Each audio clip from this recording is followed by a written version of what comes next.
So our second question for the listeners at home was, what's the best book about advertising? Um, which is a good question, and one that um, I'd like to start by talking about the books that you shouldn't read, if that's all right. Okay, good. Yeah, yeah, nice. So here's a book. Here's a book you shouldn't read. Oh no, it's going to be around the wrong way round. It's How Brands Grow. Anything by Byron Sharp. Just don't read it. Don't bother. Um, Partly Particularly because part two or part one as this, well? this is this is part two, because I thought it might be useful because it had stuff on emerging markets. I was quite interested, including emerging market services, durables, new and luxury brands. And you'll know this, the number of luxury brand briefs that you end up working on, and there's so rarely a strategic. They so rarely actually want a strategy, and I was like, oh, Yeah. maybe Byron's got some great. Nothing in there to help. Absolutely nothing. They still What is don't want to buy what is strategy. durables? I mean, if someone wanted to have a go at us about not liking Byron Sharp, a place they could start is he doesn't even know what a durable is. But Yeah, no, exactly. I mean, the whole concepts of mental and physical availability aren't aren't like wrong, but they're also not his. So I would say don't read it. Just Google mental and physical availability and crack on is what I would say about that. So don't bother reading that. Um, my only real, I don't think I've ever read any, but I have. This sounds like a terrible thing. This is a terrible thing. I haven't read any Byron Sharp, but I was once on a stage with him, well, and I can't remember what we were doing, but I was saying, I think Amazon are going to be quite important and significant in all this. And he was like, they don't even make any money. They'll never amount to anything. And sure. I'm glad that was the thing we disagreed about because I imagine there are many things where he's right and I'm wrong. But this was one Quite a good where I was vindicating right. one. Yeah. Yeah, it's quite good. Yeah. Um, Okay, that's good. Anything else not to read? no, no. I mean, I think I'll be honest, it's a confession. Thinking Fast and Slow, never finished it. Never finished it.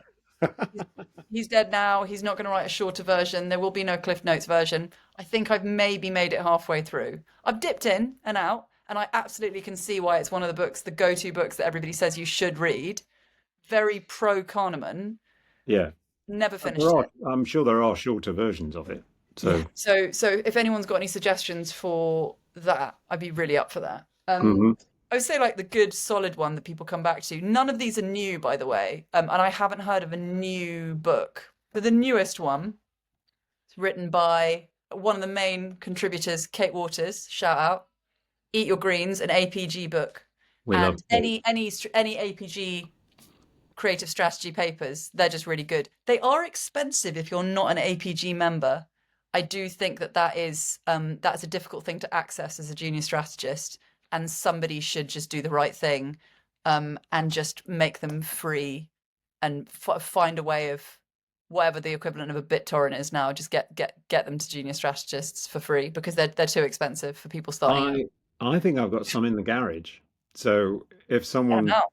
yeah, if someone wants to, as a reward for putting up with this nonsense, For getting this wanting far in the this. podcast, someone emails me and they want some APG strategy papers, I think I've got some because I think at this stage I'm unlikely to read them again. Yeah.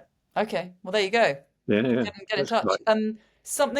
A book that I got really excited about, and I thought was going to be the answer to all my problems, and it solves some of them, but I think it's also there's a gap in the market for anyone who's got the time. This is called Brand Failures. It's got some really good ones in there, but I feel like it's also sufficiently old now. I think somebody could bring out a new version, and there'd be so many good, Yeah, yeah, yeah, yeah. you know, dipping into Pepsi, Super Bowl mistakes. Who Um, has got the Hoover stuff in there? it has not.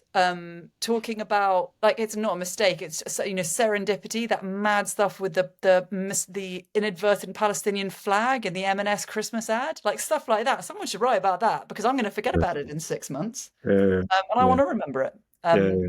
so brand mistakes and failures. Everybody loves reading about mistakes. Get into it. Somebody, Yeah, somebody write that. very good. Good book about marshalling creative chaos. Creativity Inc. Hmm.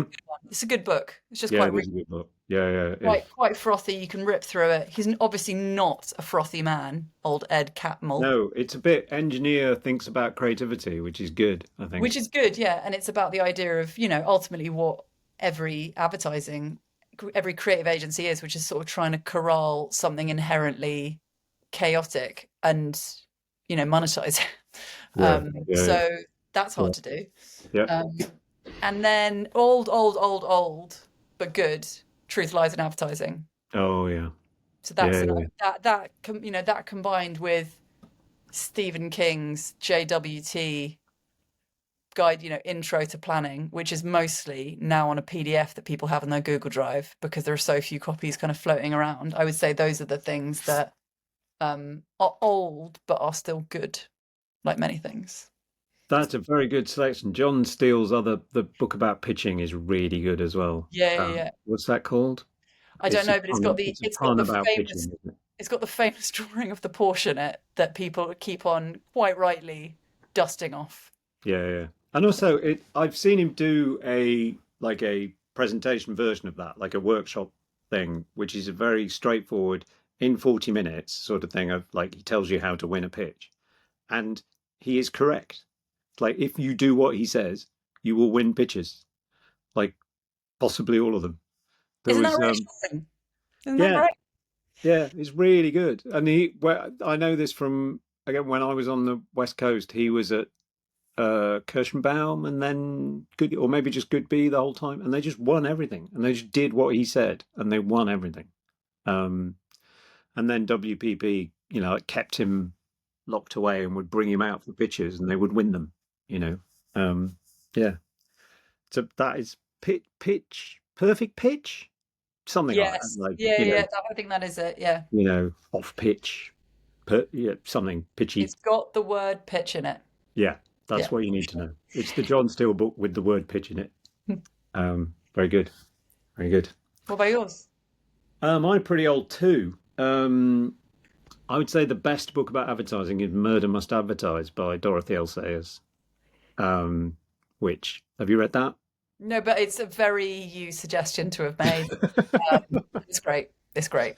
So it's classic golden age detective fiction. Lord Peter Wimsey is the detective, and he goes undercover as a gentleman copywriter at 1930s advertising agency to solve a murder inside an advertising agency.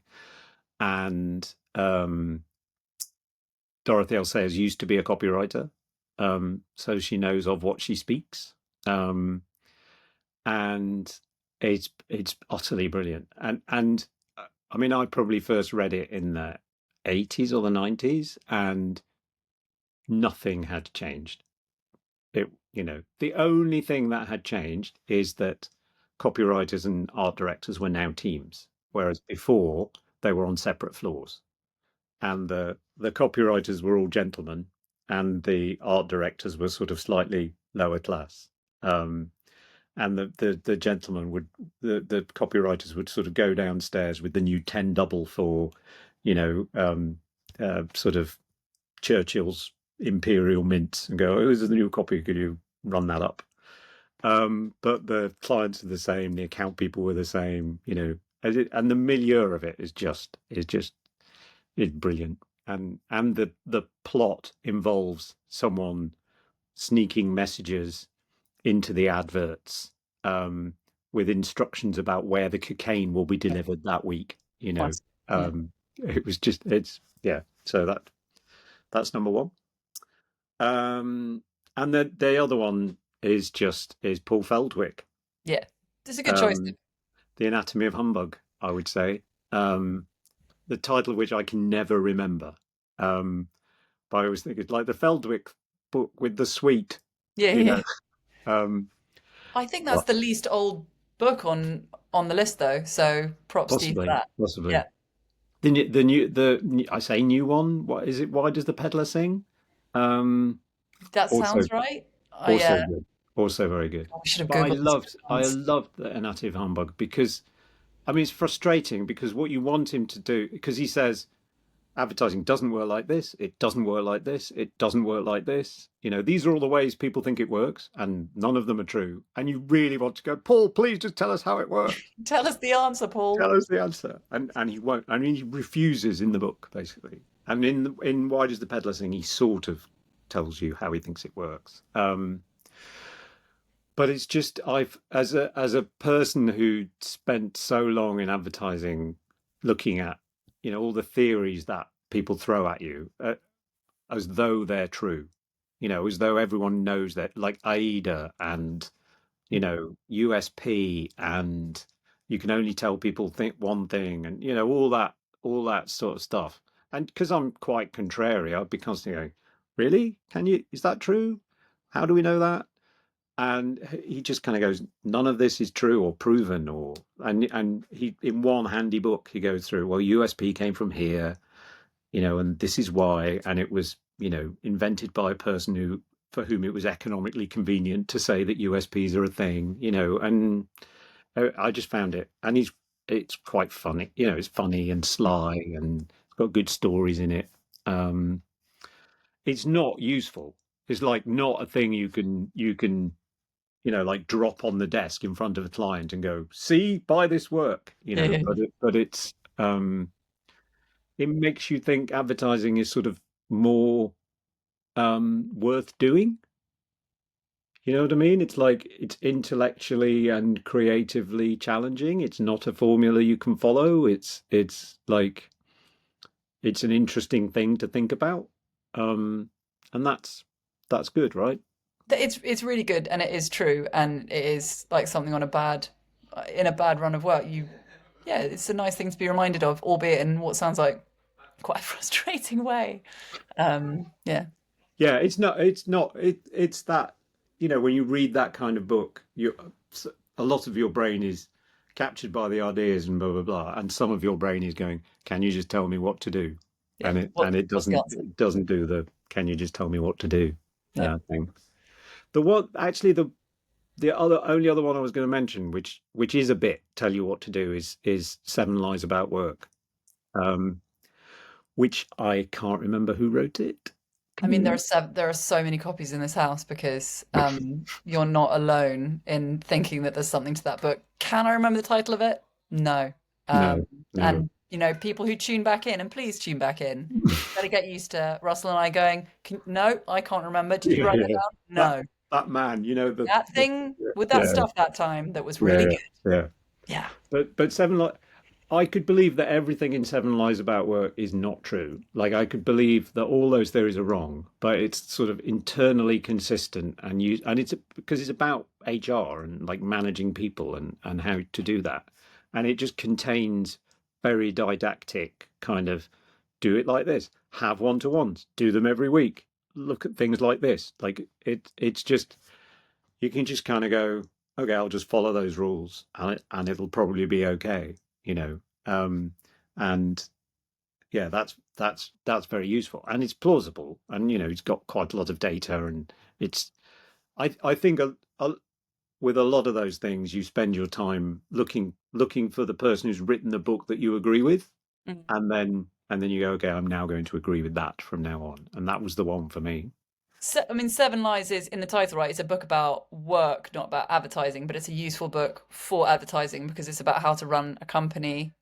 And it's a word that, lots of people will cringe when they hear this about like working culture and how to create a functional one and an effective one. Yeah, And it's a word we talk a lot about, but it's not yeah, always a word that we're set up to kind of actually deliver on. So it yeah. is an interesting thing. And it's also a book about business that isn't called, and there's a lot of them in this house, growth, slump, anti, the something secret. And they've all got really annoying titles, really self-helpy semiotics.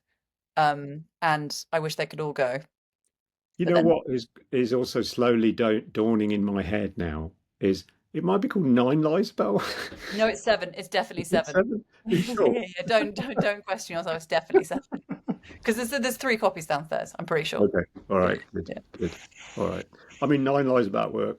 would be a good follow-up because it's It got would be, yeah, it would be two more a lies in great it. part two. Yeah. Yeah, yeah, Yeah. It's yeah, another free book idea for anyone who wants one. You are yeah, yeah. welcome. Come here for your free book ideas and literally free books if you email me in time. Should we stop there? Yeah, let's stop. I think I've got to go do bath time anyway. Okay, yeah, excellent. Well, and Anne will be home soon with the fish and chips. Oh, So delicious. God, yeah, yeah. we're so far from dinner at this end.